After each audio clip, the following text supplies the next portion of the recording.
Hello everyone, welcome to week 6 of your LIR10 class.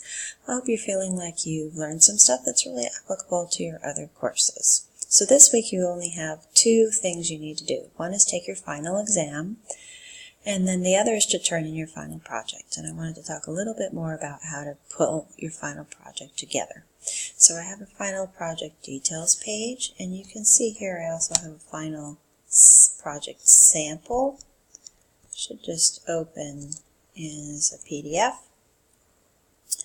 and you can see what the 4 sections of what you want to include there.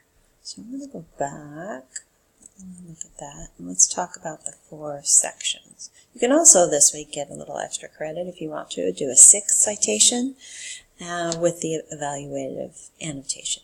That's up to you. So here's your 4 sections. Include your first research statement, which you put together in week 1 of the class. Include all of your citations you created in weeks 2, 3, and 4. Include the evaluative annotation you did last week. And then create evaluative annotations for the other citations that you didn't yet do.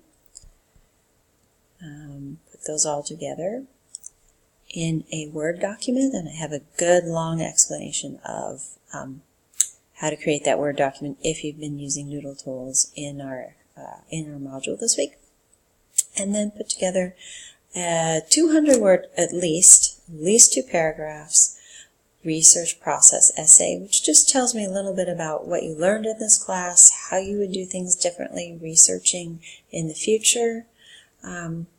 Just really want to hear from you about what you learned about research and how you think you'll do things differently in the future because of this class. So that's the final project, and this is, I'm going to show you the grade breakdown. So the research statement is 3 points. Each citation is 2 points. Each annotation is 4 points, so make sure you really focus on those annotations, and then the research process essay is 7 points. So that's pretty much it for this week. I hope you enjoyed the course. I really enjoyed your discussion forums, and I hope you feel like you learned something that will be applicable in the future. Please let me know if you have any questions or issues this week, and enjoy the rest of the semester. Good luck to you all.